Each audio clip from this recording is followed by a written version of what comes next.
Friends, ಎಲ್ಲರಿಗೂ ನಮಸ್ಕಾರ. ವರಮಹಾಲಕ್ಷ್ಮಿ ಹಬ್ಬದಲ್ಲಿ ನಾವು ಪಾಲಿಸಬೇಕಾದಂತಹ ನಿಯಮಗಳು, ಹಾಗೆಯೇ ಮಾಡಬಾರದಂಥ ಕೆಲಸಗಳು, ಹಾಗೆ ಲಕ್ಷ್ಮಿಗೆ ಇಷ್ಟವಾಗುವಂತಹ ನೈವೇದ್ಯಗಳು, ಹಾಗೆಯೇ ಪೂಜಾ ವಿಧಾನಗಳನ್ನು ಈ ವಿಡಿಯೋದಲ್ಲಿ ನಾವು ತಿಳಿಸಿಕೊಡುತ್ತಿದ್ದೇವೆ. ಶ್ರೀ ಮಹಾಲಕ್ಷ್ಮೀ ದೇವಿಯ ಪರಿಚಯವನ್ನು ನಾವು ಇಲ್ಲಿ ಮಾಡಿಕೊಳ್ಳೋಣ. ಈ ತಾಯಿ ವಿಷ್ಣುವ ಪತಿಯಾಗಿದ್ದು, ಈಕೆಯ ತಾಯಿಯ ನಿವಾಸ ಬಂದು ವೈಕುಂಠವಾಗಿದ್ದು, ಈಕೆಯ ವಾಹನ ಬಂದು ಗೂಬೆಯಾಗಿರುತ್ತದೆ. ಈಕೆಗೆ ಇಷ್ಟವಾಗುವಂತಹ ಹೂವು ಒಂದು ಕಮಲವಾಗಿದ್ದು, ಹಾಗೆ ಚಿನ್ನ, ನಾಣ್ಯಗಳು, ಐಶ್ವರ್ಯ ಮತ್ತು ಸಮೃದ್ಧಿ, ತತ್ವದಾನ, ಧಾನ್ಯ, ಸೌಭಾಗ್ಯ, ಐಶ್ವರ್ಯ, ಸಂತೋಷ ಮತ್ತು ಸಮೃದ್ಧಿಯ ದೇವತೆ ಈ ಹಬ್ಬವಾಗಿರುತ್ತದೆ. ವರಮಹಾಲಕ್ಷ್ಮಿ ವ್ರತ, ದೀಪಾವಳಿ ಪೂಜೆ, ಶುಕ್ರವಾರ ಪೂಜೆ, ಹಾಗೆಯೇ ಮಂತ್ರಂ ಓಂ ಶ್ರೀ ಮಹಾಲಕ್ಷ್ಮಿಯೇ ನಮಃ ಎಂದು ಪೂಜೆಯನ್ನು ಶುರು ಮಾಡುವ ಮೂಲಕ ತಾಯಿಯ ಕೃಪೆಗೆ ನಾವು ಪಾತ್ರರಾಗಬಹುದು. ಪ್ರಿಯ ನೈವೇದ್ಯ. ತಾಯಿಗೆ ಇಷ್ಟವಾಗುವಂತಹ ನೈವೇದ್ಯವೇನೆಂದರೆ ಪಾಯಸ, ಹೋಬಳಿ, ಕೇಸರಿ ಬಾತು, ಸಿಹಿ ತಿಂಡಿಗಳು, ಹಣ್ಣುಗಳು, ಪ್ರಿಯ ಬಣ್ಣಗಳು, ಕೆಂಪು, ಗುಲಾಬಿ, ಚಿನ್ನದ ಬಣ್ಣ. ರೂಪ ಲಕ್ಷ್ಮಣ. 4 ಕೈಗಳು ಕಮಲದ ಮೇಲೆ ಆಸೀನಳಾಗಿ 2 ಕೈಗಳಲ್ಲಿ ಕಮಲ ಹಿಡಿದು ಉಳಿದ ಕೈಗಳಿಂದ ಆಶೀರ್ವಾದ ಮತ್ತು ಐಶ್ವರ್ಯ ಪ್ರಸಾದಿಸುವ ರೂಪ ಪುರಾಣಗಳಲ್ಲಿವೆ. ಸಮುದ್ರತನದ ಸಂದರ್ಭದಲ್ಲಿ ಶ್ರೀ ಮಹಾಲಕ್ಷ್ಮೀ ದೇವಿ ಪ್ರತ್ಯಕ್ಷಳಾಗಿ ನಂತರ ವಿಷ್ಣು ಅವರನ್ನು ವರಿಸಿಕೊಂಡಳು ಎಂದು ಪುರಾಣಗಳಲ್ಲಿ ಹೇಳಲಾಗಿದೆ. ಭಕ್ತರ ನಂಬಿಕೆ. ಶ್ರೀ ಮಹಾಲಕ್ಷ್ಮಿಯನ್ನು ಭಕ್ತಿ, ಶುದ್ಧತೆ, ಸತ್ಯ ಮತ್ತು ದಾನದೊಂದಿಗೆ ಆರಾಧಿಸಿದರೆ ಮನೆಗೆ ಐಶ್ವರ್ಯ, ಆರೋಗ್ಯ ಮತ್ತು ಶಾಂತಿ ಬರುತ್ತದೆ ಎಂದು ತಿಳಿಸಲಾಗಿದೆ. ಪ್ರಿಯ ನೈವೇದ್ಯವೇನೆಂದರೆ ತಾಯಿ ಮಹಾಲಕ್ಷ್ಮಿಗೆ ಪಾಯಸ, ಹೋಬಳಿ, ಕೇಸರಿ ಬಾತು, ಸಿಹಿ ತಿಂಡಿಗಳು, ಹಣ್ಣುಗಳು, ಹಾಗೆಯೇ ಕೆಂಪು, ಗುಲಾಬಿ ಬಣ್ಣದ ಹೂಗಳಿಂದ ಅಲಂಕರಿಸುವುದರಿಂದ ತಾಯಿಯ ಕೃಪೆಗೆ ನಾವು ಪಾತ್ರರಾಗಬಹುದು. ಶ್ರೀ ಮಹಾಲಕ್ಷ್ಮೀ ದೇವಿಯ ಪೂಜೆ ಸಮಯ. ಸಾಮಾನ್ಯವಾಗಿ ಲಕ್ಷ್ಮೀ ಪೂಜೆಯನ್ನು ಈ ಸಮಯಗಳಲ್ಲಿ ಮಾಡಬಹುದು. ಶುಭವೆಂದರೆ ಸಂಪ್ರದಾಯದಲ್ಲಿ ನಂಬಲಾಗಿದೆ. ಬೆಳಗ್ಗೆ 6 ರಿಂದ 8:30 ಗಂಟೆ ಒಳಗೆ, ಸಂಜೆ ಸೂರ್ಯಾಸ್ತದ ನಂತರ 6 ರಿಂದ 8 ಗಂಟೆಗಳವರೆಗೆ ದೀಪ ಹಚ್ಚಿ ಪೂಜೆ ಮಾಡುವುದು. ಶುಕ್ರವಾರ ಲಕ್ಷ್ಮೀದೇವಿಯ ಆರಾಧನೆಗೆ ವಿಶೇಷವಾದ ಶುಭ ದಿನವೆಂದು ಪರಿಗಣಿಸಲಾಗುತ್ತದೆ. ವರಮಹಾಲಕ್ಷ್ಮಿ ವ್ರತದ ದಿನ. ಪಂಚಾಂಗದಲ್ಲಿ ಸೂಚಿಸಿರುವ ಶುಭ ಮುಹೂರ್ತ ಅಥವಾ ಪೂರ್ವಾಹ್ನ ಸಮಯದಲ್ಲಿ ಪೂಜೆ ಮಾಡುವುದು ಉತ್ತಮ. ಗಮನಿಸಿ, ನಿಖರವಾದ ಮುಹೂರ್ತ ನಿಮ್ಮ ಸ್ಥಳ ಮತ್ತು ವರ್ಷದ ಪಂಚಾಂಗದ ಮೇಲೆ ಅವಲಂಬಿತವಾಗಿರುತ್ತದೆ. ಭಕ್ತಿಯಿಂದ ಮತ್ತು ಶುದ್ಧ ಮನಸ್ಸಿನಿಂದ ಮಾಡಿದ ಪೂಜೆ ಯಾವುದೇ ಶುಭ ಸಮಯದಲ್ಲೂ ಫಲಪ್ರದವೆಂದು ಸಂಪ್ರದಾಯದಲ್ಲಿ ನಂಬಲಾಗಿದೆ. ವರಮಹಾಲಕ್ಷ್ಮೀ ದೇವಿಗೆ ಕೋಪ ಬರುವ ಈ ಕೆಲವು ವಿಚಾರಗಳನ್ನು ನಾವು ಮಾಡಲೇಬಾರದು ಎಂದು ಶಾಸ್ತ್ರಗಳಲ್ಲಿ ನಿರ್ದಿಷ್ಟವಾಗಿ ಹೇಳಿರುವ ಕೆಲಸಗಳ ಪಟ್ಟಿ ಇಲ್ಲಿದೆ. ಆದರೆ ಸಂಪ್ರದಾಯದ ಪ್ರಕಾರ ಈ ಕೆಳಗಿನ ವಿಷಯಗಳನ್ನು ತಪ್ಪಿಸುವುದು ಶುಭವೆಂದು ನಂಬಲಾಗುತ್ತದೆ. 1. ನಿಮಗೆ ಏನು ಅಂತ ತಿಳಿದುಕೊಳ್ಳುವುದಾದರೆ, ಮನೆಯನ್ನು ಸ್ವಚ್ಛತೆಯಿಂದ ನಿರ್ಲಕ್ಷ್ಯ ಮಾಡುವುದು. ಸ್ವಚ್ಛತೆ ಮಾಡುವುದನ್ನು ನಿರ್ಲಕ್ಷ್ಯ ಮಾಡುವುದು. ಪೂಜೆಯ ಸಮಯದಲ್ಲಿ ಜಗಳ, ಕೋಪ, ಕಟುವಾಗಿ ಮಾತನಾಡುವುದು, ಸುಳ್ಳು, ಮೋಸ ಅಥವಾ ಇತರರಿಗೆ ಅನ್ಯಾಯ ಮಾಡುವುದು. ಪೂಜೆಯನ್ನು ಅಶ್ರದ್ಧೆಯಿಂದ ಮಾಡುವುದು. ದೇವಿಯ ಮುಂದೆ ಬೆಳಗಿಸಿದ ದೀಪ ಆರದಂತೆ ನೋಡಿಕೊಳ್ಳದೆ ನಿರ್ಲಕ್ಷ್ಯ ವಹಿಸುವುದು. ಸಾಧ್ಯವಾದಷ್ಟು ಸಾತ್ವಿಕ ಆಹಾರ, ಶಾಂತ ಮನಸ್ಸು ಮತ್ತು ಭಕ್ತಿಯಿಂದ ವ್ರತ ಆಚರಿಸುವುದು. ಭಕ್ತಿ, ಸ್ವಚ್ಛತೆ, ದಾನ, ಸತ್ಯ ಮತ್ತು ವಿನಯದಿಂದ ವರಮಹಾಲಕ್ಷ್ಮಿ ಪೂಜೆ ಮಾಡಿದರೆ ದೇವಿಯ ಅನುಗ್ರಹ ದೊರೆಯುತ್ತದೆ ಎಂದು ನಂಬಲಾಗಿದೆ.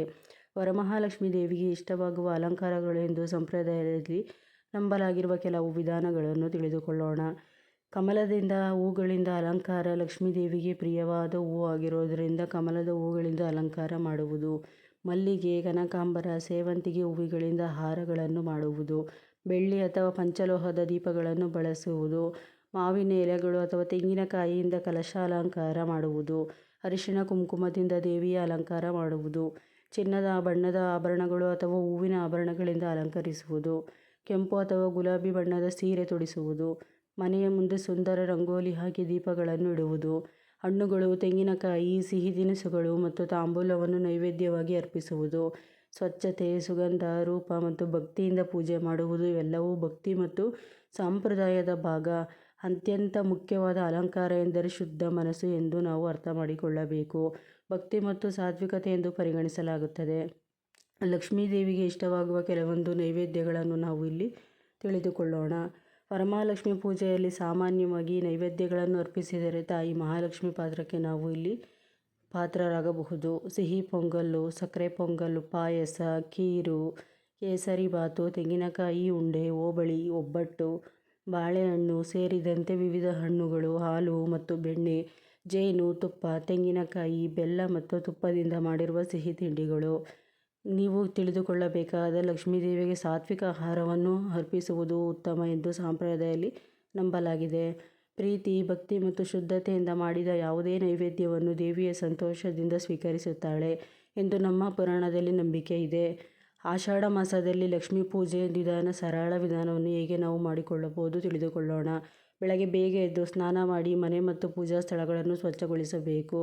ಪೂಜಾ ಸ್ಥಳದಲ್ಲಿ ರಂಗೋಲಿ ಹಾಕಿ ಮರದ ಪೀಠದ ಮೇಲೆ ಕೆಂಪು ಅಥವಾ ಹಳದಿ ಬಟ್ಟೆ ಹಾಕಿಸಿ ಲಕ್ಷ್ಮೀ ದೇವಿಯ ಫೋಟೋ ಅಥವಾ ವಿಗ್ರಹವನ್ನು ಪ್ರತಿಷ್ಠಾಪಿಸಿ ಕಲಶವನ್ನು ಇಟ್ಟು ಅದಕ್ಕೆ ನೀರು, ಅರಿಶಿಣ, ಅಕ್ಷತೆ, ಮಾವಿನ ಎಲೆಗಳು ಮತ್ತು ತೆಂಗಿನಕಾಯಿಗಳನ್ನು ಇರಿಸಿ ಅರಿಶಿಣ, ಕುಂಕುಮ, ಹೂವು, ಕಮಲ, ಸಕ್ಕರೆ, ತುಳಸಿ ಬಳಸದೆ ಇತರ ಹೂವುಗಳಿಂದ ಅಲಂಕರಿಸಿ ತುಪ್ಪ ಅಥವಾ ಎಳ್ಳೆಣ್ಣೆಯ ದೀಪ ಹಚ್ಚಿ ಓಂ ಶ್ರೀ ಮಹಾಲಕ್ಷ್ಮಿಗೆ ನಮಃ ಎಂಬ ಮಂತ್ರವನ್ನು 108 ಬಾರಿ ಜಪಿಸಿ ಶ್ರೀ ಮಹಾಲಕ್ಷ್ಮಿ ಅಷ್ಟೋತ್ತರ ಶತನಾಮಾವಳಿ ಅಥವಾ ಲಕ್ಷ್ಮೀ ಅಷ್ಟಕವನ್ನು ಪಠಿಸಿ ಪಾಯಸ, ಕೇಸರಿಬಾತು, ಓಬಳಿ, ಹಣ್ಣುಗಳು ಅಥವಾ ಇತರ ಸಾತ್ವಿಕ ಸಿಹಿ ತಿಂಡಿಗಳನ್ನು ನೈವೇದ್ಯಕ್ಕಾಗಿ ಅರ್ಪಿಸಿ ಕರ್ಪೂರ ಆರತಿ ಮಾಡಿ ದೇವಿಯ ಕೃಪೆಗೆ ಪ್ರಾರ್ಥಿಸಿ ನಂತರ ಪ್ರಸಾದವನ್ನು ಕುಟುಂಬದೊಂದಿಗೆ ಹಂಚಿಕೊಳ್ಳಿ.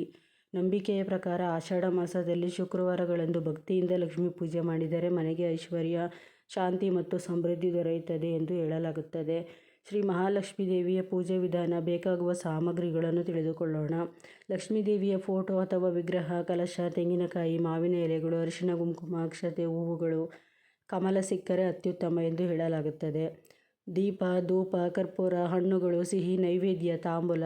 ಪೂಜೆ ಮಾಡುವ ವಿಧಾನ. ಬೆಳಗ್ಗೆ ಎದ್ದ ತಕ್ಷಣ ಮನೆಯನ್ನು ಸ್ವಚ್ಛವಾಗಿ ಇಟ್ಟು ಸ್ವಚ್ಛವಾದ ಬಟ್ಟೆಯನ್ನು ಧರಿಸಿ ಸ್ನಾನ ಮಾಡುವುದು.